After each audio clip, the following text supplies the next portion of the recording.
जिस गांव के आसपास मैं आजकल रह रहा हूं वहां जंगल ही जंगल है और गांव के लोग दिन भर जंगलों से सूखी लकड़ी बीनते हैं। गट्ठर के गट्ठर लकड़ी लाते हैं और वो उसे बस जलाते हैं। लगभग 100 सालों से वो बस लकड़ी जला के खाना ही पकाते हैं। और इनके घरों को आप देखिए तो इनके यहाँ आपको ना तो चार दीवारी मिलेगी और ना ही लकड़ी से बनी कोई चीज़। सब कुछ टूटा फूटा और गंदा। इनके घरों के सामने एक गड्ढा हो जाता है तो ये 40-50 साल उसी गड्ढे में घुस के कीचड़ से लथपथ होकर निकलते रहेंगे, मगर मजाल है वो गड्ढा भर लें। जितनी लकड़ियां इन्होंने बीते 100 साल में जंगलों से ढोई हैं, अगर वो किसी यूरोपियन को मिल जाए तो वो अपने हाथ से लकड़ी का महल बना ले, अपने खेतों को उन्हीं लकड़ी से बाउंड्री बना के जंगली जानवरों से सुरक्षित कर ले। मगर यहाँ के लोग रोज़ जानवरों द्वारा खेतों के रौंद दिए जाने की शिकायत जंगल विभाग से करके सरकार से मुआवजा लेकर दारू पीकर सो जाते हैं। सरकार इन्हें आवास का पैसा देती है तब ये टॉयलेट बना रहे हैं आजकल, जबकि इनके पास इतनी लकड़ी, मिट्टी, ईंटा, पत्थर हमेशा से था कि ये अपनी औरतों के लिए घर में आराम से शौच बना सकते थे। उत्तर भारत और बिहार में ज़्यादातर लोग जिन्हें हम गरीब समझते हैं और जिन पर तरस खाते हैं, वो गरीब कम फूहड़, बेतरतीब और अनुशासन विहीन लोग होते हैं।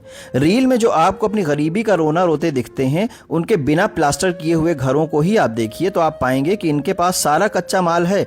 आसपास मिट्टी, पानी, घास फूस प्रचुर मात्रा में है, एक साफ सुथरा और अच्छा जीवन जीने के लिए। मगर ये बस फूहड़ हैं, इसलिए गरीब दिख रहे हैं।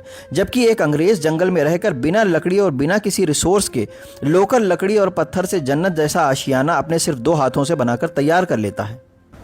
उत्तर भारत की इन गरीबों की बस्तियों को आप किसी भी यूरोपियन को दे दीजिए और उसे 1 पैसा न दीजिए, वो बिना पैसे के ही उतने ही रिसोर्स में उस बस्ती को जन्नत बना देगा। मगर ये छाता तानकर खुले में चूल्हा जलाकर आपको इंटरनेट पर भीख मांगते मिलेंगे, जबकि आसपास पड़ी टीन, पन्नी, लकड़ी, प्लास्टिक को इस्तेमाल करके ये अपने चूल्हे को भीगने से आराम से बचा सकते थे। हमारे कथित गरीब अपने घरों के आसपास एक पेड़ नहीं लगाते हैं, घरों के सामने टूटी रोड को सही नहीं करते हैं। जहां रहेंगे वहीं कूड़ा फेंकेंगे और वहीं गंदगी करेंगे और बड़े बड़े घरों में जाकर पैसे लेकर सफाई करेंगे, मगर अपने आसपास जीवन में कभी ना तो झाड़ू लगाएंगे और ना ही उन अमीरों से रहने और जीने का एक भी ढंग सीखेंगे। सारी उम्र हवेलियों में काम करके दूसरों का रहन सहन देखकर ये कुछ भी नहीं सीखते हैं।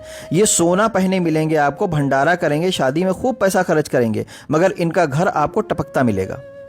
गरीब होना और गरीब दिखने में ज़मीन आसमान का फ़र्क होता है। भारत के ज़्यादातर गरीब अब दिखने वाले गरीब हैं, क्योंकि वो गंदे और फूहड़ होते हैं, इसलिए आप उन्हें गरीब मानते हैं, जबकि गरीब होने का मतलब गंदा और फूहड़ होना नहीं होता है।